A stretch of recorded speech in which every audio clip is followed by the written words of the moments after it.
You got it. Standing by.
Nice jacket, Vic. I didn't know you had one.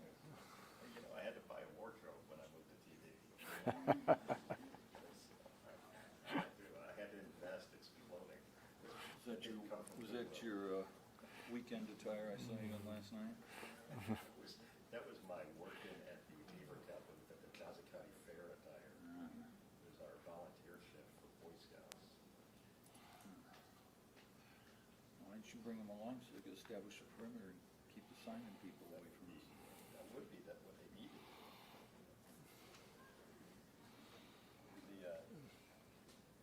Hey, by the way, thanks for the heads up on the sign. They're walking out. They're walking out now. They're walking out now, Megan. They're walking out now. Here we go.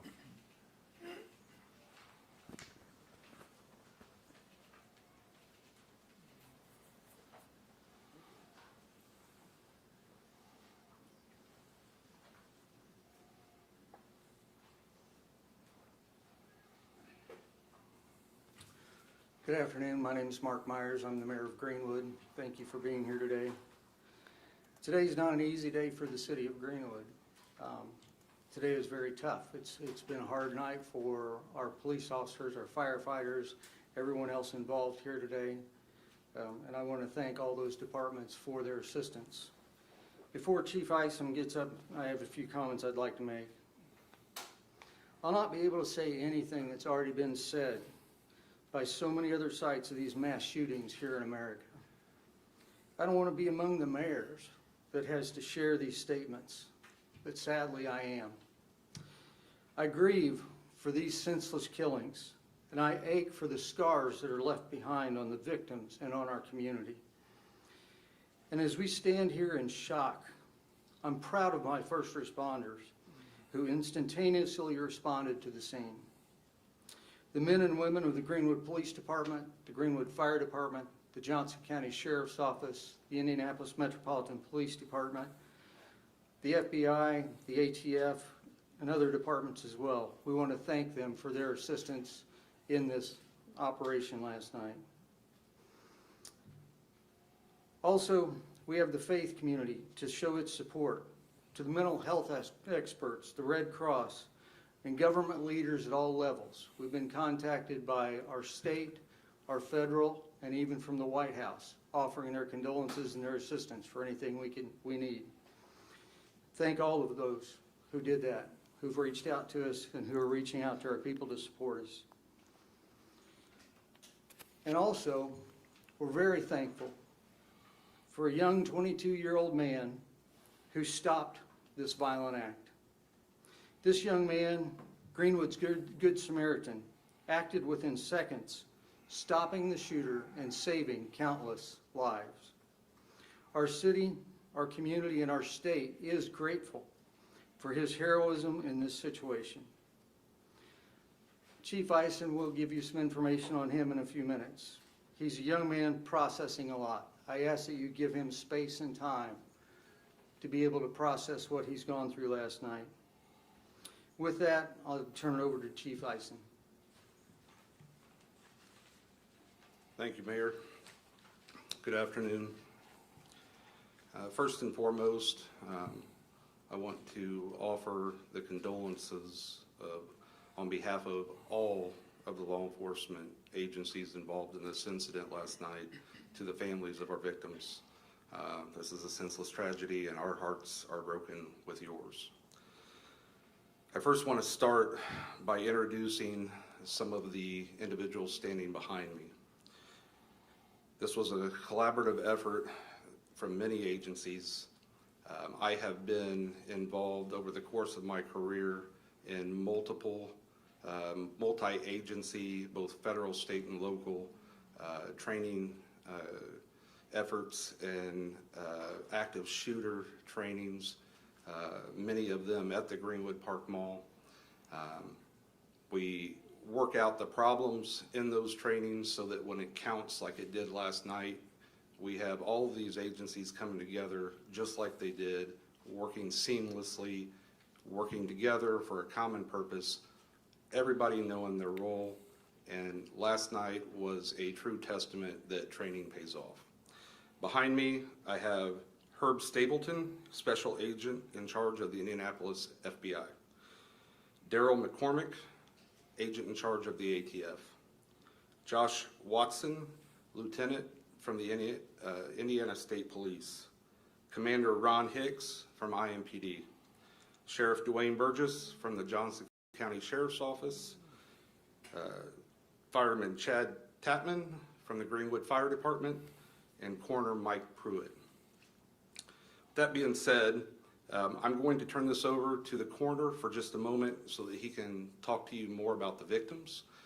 Then I will get back up and give you some specifics on what we know about the shooter, the Good Samaritan, and the events that occurred last night. Coroner. Thank you, Chief. Johnson County Coroner Michael Pruitt. We have identified 4 decedents following the incident last night at the Greenwood Park Mall.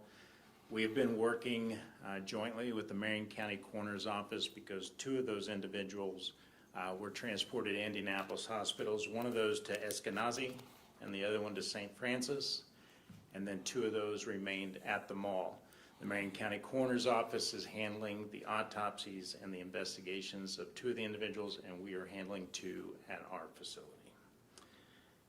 I'll identify the 4 individuals. I'll go down the list here. I will put these out for proper spelling, so I will get those out to everybody. I've already sent some of those out, but I will get those out. So the first individual that we identified, this individual was at the mall, and we are handling this investigation, Jonathan Douglas Sapirman. I want to say that correctly, Sapirman, okay? He's age 20 of Greenwood. The next individual, Pedro Pineda, age 56 of Indianapolis, and we are handling that investigation. The next individual, Rosa Miriam Rivera de Pineda, age 37. She is the wife of Pedro, so they are a married couple. That investigation is being handled by the Marion County Coroner's Office. And the last individual is Victor Gomez, age 30 of Indianapolis, and that individual is being handled by the Marion County Coroner's Office also. All will be receiving medical examinations that are scheduled for tomorrow.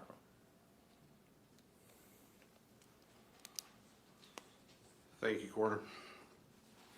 Okay, as the coroner just said, Jonathan Sapirman, age 20 of Greenwood, is our shooting suspect. He was pronounced deceased at the scene.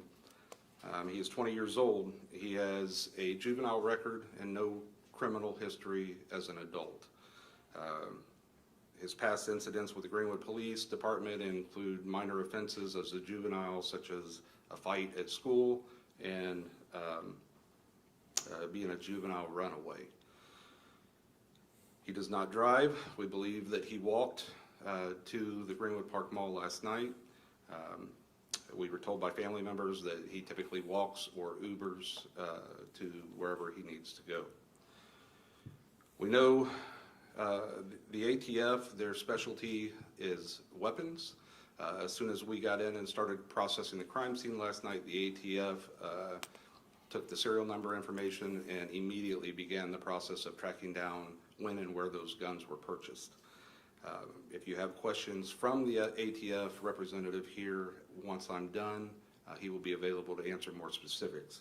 However, the weapon used by Mr. Sapirman last night was a Sig Sauer Model 400M 5.56 caliber weapon, rifle. It was purchased on March 8th, 2022 here in Greenwood.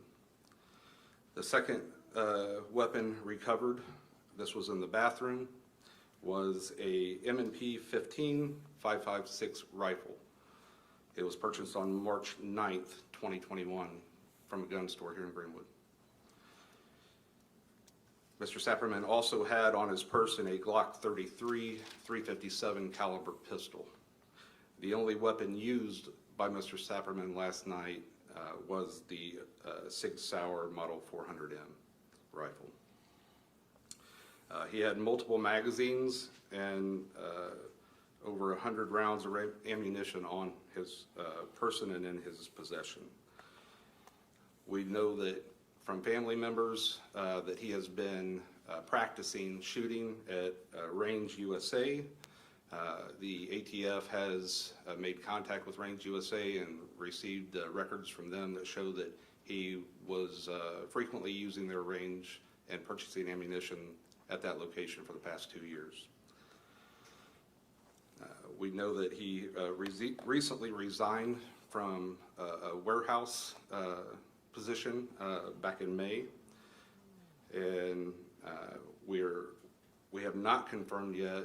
Detectives are serving a subpoena as we speak to Polo Run apartment complex to find out if he in fact was being evicted. We were told by family members that they believed he had received an eviction notice. That has not been confirmed at this time. We did locate a cell phone belonging to Mr. Sapirman and a toilet in the stall in the bathroom. We believe he placed it there prior to exiting the restroom to begin his shooting spree. The following is a timeline of events. We know that Mr. Sapirman, through surveillance video, entered the mall at entrance 4 by the food court at 4:54 p.m. He walks directly to the food court restroom. 1 hour and 2 minutes later, he exits the restroom and shoots Victor Gomez outside of the restroom. He then points his rifle into the food court where Pedro and Rosa Pineda were eating dinner and shot both Rosa and Pedro.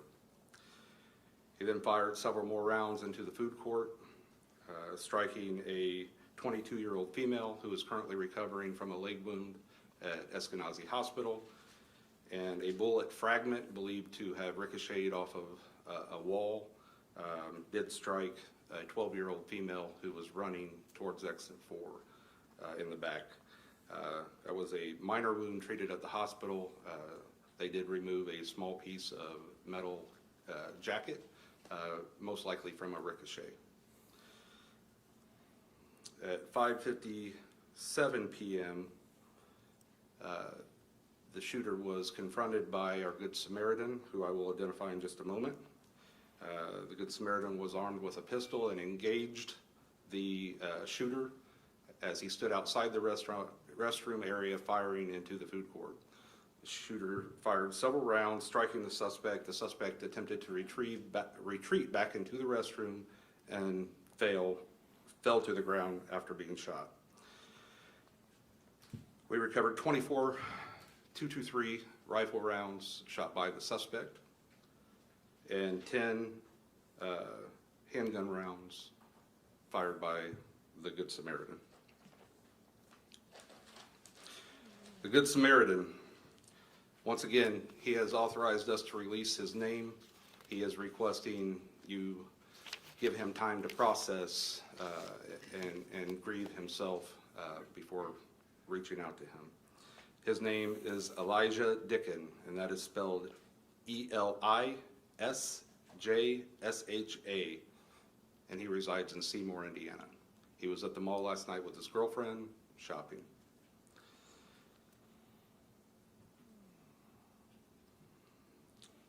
One last thing that I would like to get help from the media is there were several personal property items left behind. When you have an incident like this, it's complete chaos. People left shopping bags, they left cell phones, wallets, a lot of personal property. We have recovered that personal property and is currently being entered into our property room. Tomorrow, anyone who is missing a personal item left behind can come to the Greenwood Police Training Center located at 736 Lowe's Boulevard between 9 a.m. and 5 p.m. There will be officers there to assist them in getting their personal property back. We ask them to bring a form of identification so that we can positively identify the person we're giving the property to.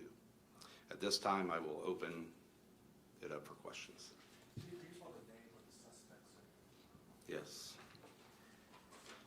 It's Jonathan Sapirman, and it is spelled Jonathan Sapirman. Chief, can you tell us about the Good Samaritan, even though there's not a gun permit in Indiana, what was the status of his permit and his level of cooperation with your investigators? We could not find that he had a permit. He was carrying legally under the constitutional carry law. What kind of firearm did he have? He had a Glock handgun, I believe. One other question, you identified originally the SIG as 5.556? .556. You also said 223, are those the same? Okay. 0.556, yes, they're very similar. They shoot 223 rounds also. So how should we identify them, as 223 or? .556.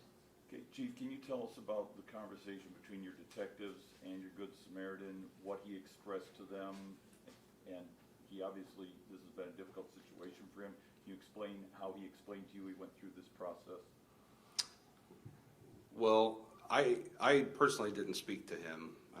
I did watch the video, the surveillance video, which captured pretty much the entire incident. I will say his actions were nothing short of heroic.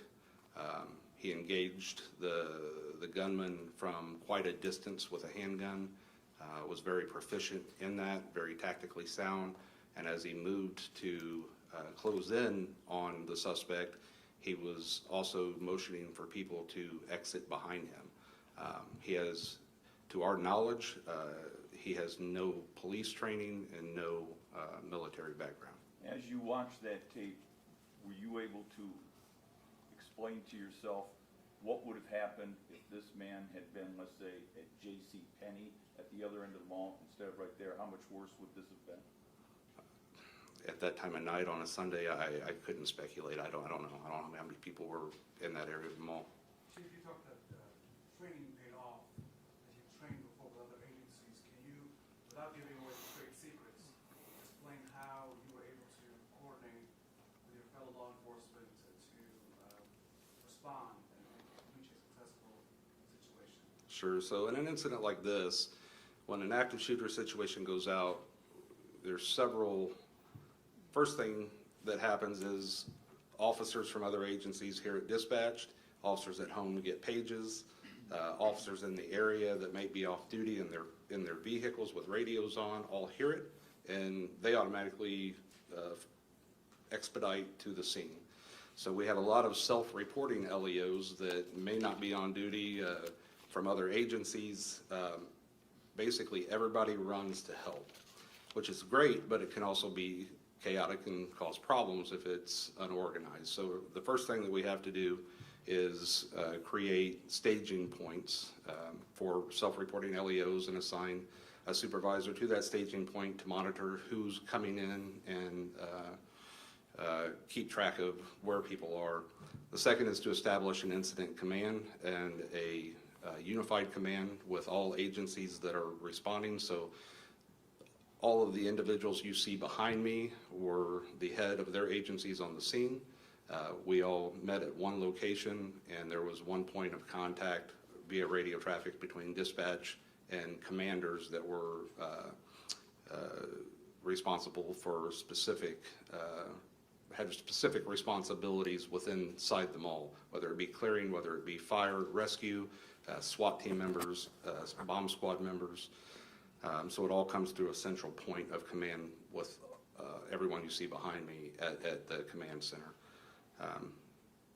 We also obviously have to prepare for media, have to prepare for people that are looking for loved ones, reunification sites, for those who don't know where their loved ones are to gather. So we immediately established that at our training center and got that out on social media and within the media for family members to report there. And then you just start processing as the incident commander for the agency within the jurisdiction. The first thing I did was call for the FBI. This is something that they are very well versed in, and they have both the manpower and the resources necessary. I knew we were going to need that. Because there were firearms available, this was involved, this was an active shooter incident, the ATF. They have resources, just as I explained earlier. They can track down where weapons were bought and when they were bought and histories very, very quickly, much faster than we can. So you just start pooling resources and getting organized, and pretty much everything else falls into place. You treat the wounded, evacuate the mall, set up perimeters, and once everything's clear, you move in to begin your investigation. And the investigations go further out. They go, once we identify the shooter, then we have to get search warrants for the shooter's house. And then we move to the house. So it's very methodical, very slow, but everyone did exactly what they were supposed to last night. Have you found anything in terms of motive yet, or did the shooter have any connection to the mall beyond being a resident that you're aware of? No. Did he leave any sort of indication? Did anybody in his circle fear this was coming, or was there any note or any phone message left behind? No, the FBI forensic team has his cell phone. It was wet. They're going through the process of drying it out to try to extract information from it. Right now, we have no motive. His family members that we spoke to, they were just as surprised as everyone else was. They said there were no indicators that he was violent or unstable. Did you find any? Was there any evidence that this was directed toward the Hispanic community? None at this time, no. You mentioned the videotape, the surveillance videotape. Will that be released, and if so, when? No. No, it is much too graphic. Do we know how many people were in the food court at the time? Dozens, or was it just spread out? I think dozens would be accurate. Chief, can you go through this timeline? It looks like this all happened by the time you started shooting to the time he was taken down. A minute, 2 minutes?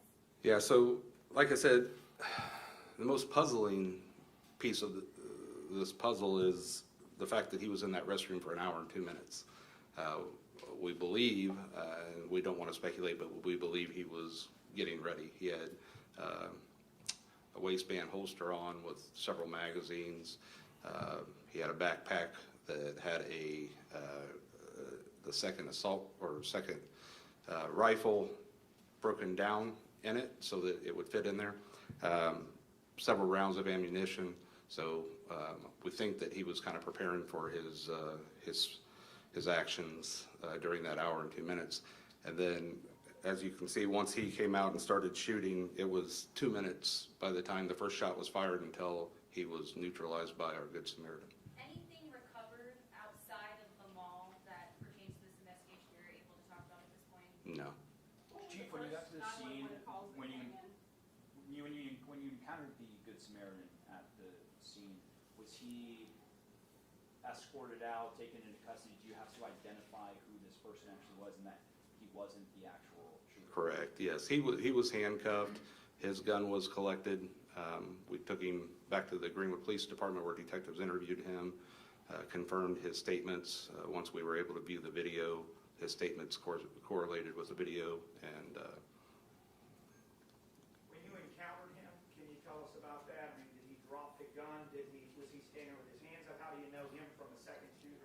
Yeah, and that's always a concern. That's always a concern because he was in civilian clothes with, shorts and a t-shirt on. So he cooperated fully when officers arrived. He actually approached mall security and told them that he was the one that neutralized the shooter and waited for the officer's arrival. Do you, Any reason to believe that the shooter was under the influence, any kind of alcohol, drug, anything like that? Not at this time. We'll know more after toxicology results are returned from the autopsy. Did the alleged shooter live alone or with his family? I'm sorry? Did the alleged shooter live with his He family? lived alone.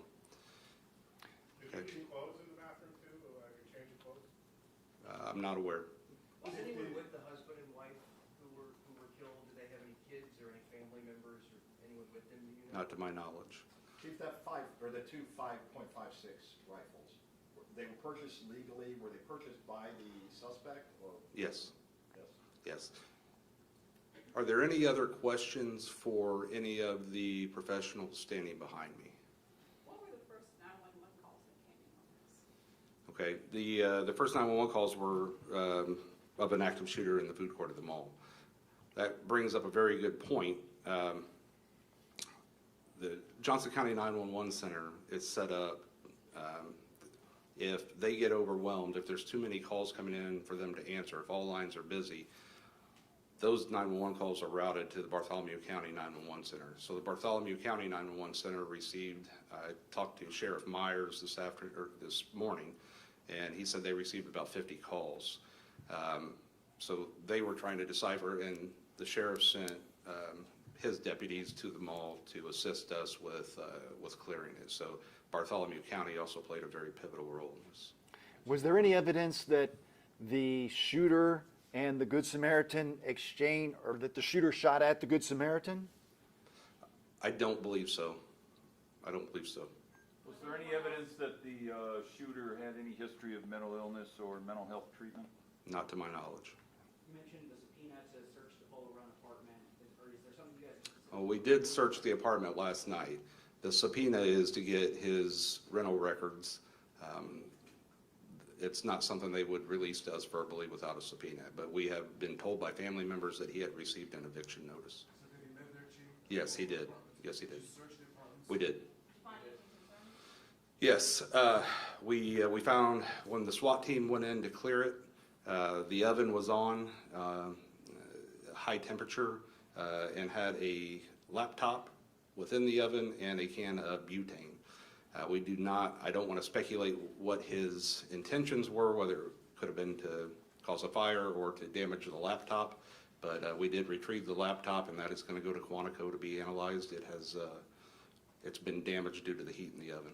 Chief, the last time we saw a heating source, something hit it, was a Southside explosion in Richmond Hill, which you may recall, a number of years ago. Is he trying to copy that? It would be speculation. I don't know what his intention was. It does appear that he placed his cell phone in the toilet, in the water, and the laptop in the oven. So we are very curious to have those analyzed. Right now, they're going to, the phone is in possession of the FBI, and the laptop is going to be sent to Quantico. Chief, do you think it's good to have armed citizens like this Good Samaritan out there to stop shooters in the future? I will answer that this way. Many more people would have died last night if not for a responsible armed citizen that took action very quickly within the first 2 minutes of this shooting. Chief, a question for the FBI. Sir, Special Agent, does this gentleman fit the profile? Folks spend a lot of time investigating these types of shootings coast to coast. In this case here in Greenwood, did this gentleman, based on what you know currently, because much more to learn, does he fit the profile? Excuse me. If I Pardon can me. ask you the question, and if the question is inartful, just want to figure out, is this the kind of guy that would do this? No, I understand the question. What I would say to that is there really is no one profile. It would be, it would be an overreach to say that this person fits a specific profile. So each case is a little different. We have to investigate it on its own merits with our partners. And so, we're still learning more about the shooter, as we mentioned, through the search warrant and other investigation that the Greenwood Police Department is doing. And so we'll continue to take a look at that. But I wouldn't say there's any one specific profile that is capable of conducting this type of attack. The majority of these active shooters have been white males who've had some sort of trauma or some sort of mental illness, so does he not fit that? So as I mentioned, we know that he's a white male, but we're still learning more about the shooter, and it's probably too premature to say that he fits a specific profile. And again, we do see these types of acts from people of a varying array of backgrounds, and so we don't want to get too tunnel vision focused on one particular profile. What resources did you clear out this investigation? The FBI does have a national base, so how did you support Greenwood in trying to come to this conclusion, and how will you support them moving forward? So up to this point, our role in the investigation has been primarily in assisting Greenwood Police and our other law enforcement partners in the collection and processing of evidence. As the chief mentioned, we have been requested to take a look at the cell phone and attempt to do a forensic exploitation of that. And we'll continue to provide any type of technical assistance that Greenwood or our other partners may need. Since the phone was led, is there a timeline, the possibility that you're able to access it over there? No, we don't have a timeline. We're working as fast as we can to try to get the phone to a point where it can be exploited. There's no guarantee that we'll be able to recover any data. We're just working as fast as we can to try to get that done. And on the laptop, similar timeline? Same thing, we don't have a timeline for that. We have to talk with the technical experts to see what is technically possible in this type of situation. Work with the Greenwood Police Department to see what we might be able to do to exploit the data, but we're working on that as quickly as we possibly can. Were any additional guns found in his home when you went in? I'll defer that question to the chief. His team was responsible for that search. No, there were none. And you mentioned they were purchased, I just want to be clear, the guns that were used that you found at the mall, those were purchased by the suspected shooter? Yes. Were they modified in any way? No, not to my knowledge. Have you talked to the family of any of the victims yet? Yes. All of the victims' families were notified by the coroner. Was the backpack the only thing that triggered the bomb squad last night? Yes, and then also at the apartment, once the SWAT team found the butane in the oven, they backed out and the bomb squad came in and cleared the apartment of explosives. And for the ATF, you mentioned, Chief, that you would run trace of this particular gun. Had it been used before at other crime scenes, or just based on the types of tests that you all run? Yes, so we will submit the fired cartridges to our National Integrated Ballistic Information Network to determine if it was used in a crime in the past, but that will take some time to get that back, but that's in process right now. Chief, is there any reason to believe that the shooter knew any of these victims personally in any way? No, we don't believe so. Was he using any body armor at all, or had it in his house? How many bullets? How many bullets? Body armor. No body armor. The first person that died, the shooter, the first shooter, how many times? Our suspect? I don't know at this time, but over 100. Chief, is the suspect go to Greenwood High, Southport? I believe he was a graduate of Greenwood High School. Is the family of the gunman cooperating with the investigation right now? Yes. Do you know if the gunman planned to kill himself or had an escape plan? No. He right now we have no motive at all. Chief, how are you all doing going through all of this? You practiced this for years. Obviously, this is a real thing. How are you all doing? Well, thank you for asking that. This is very traumatic for the first responders on the scene. They're professionals. I will say that, like I said, I have been involved in several of these training scenarios, and we stage them to look like the real incident. And walking in there for me last night was surreal because it looked just like every incident we've staged. So the first responders are doing well. We have a post team. They will probably meet Wednesday or Thursday of this week with all individuals, first responders, paramedics, police officers that were on the scene. It's a team of local mental health professionals and individuals in law enforcement that are trained to specifically deal with traumatic events that first responders experience. So they will be getting that assistance this week. Chief, just to be clear, you said the suspect fired 24 rounds? Suspect fired 24 rounds. Mr. Dickens fired 10? Yes. And what caliber were the rounds he fired? Deputy Chief, do you know what caliber Mr. Dickens' handgun was? 9 millimeter. Do you know if the suspect has any sort of a social media presence? No, I don't believe so. Did, Sorry. When you walked into the mall, could you see these guns, or were they hidden, like you talked about the time he stepped into the bathroom? Is that? Yeah, so rifles are able to be broke down into 2 pieces. We believe that he carried them in a bag. Thank you. Can we ask one more question? Have any of the family members of the victims asked you guys to share anything on their behalf that they'd like us to share at this point? No, but I will release, we do have a photo of our suspect. I will release that to you after this press Could conference. you spell his first name again, please? I didn't get it. Which one? Mr. Dickens, Elijah? It is spelled E-L-I-S-J-S-H-A. Spell last name, please. D-I-C-K-E-N. did the bystander, Thank you. okay. This concludes our press conference for now. I'm sure you'll be getting more information as it's known to our departments. Thank you very much.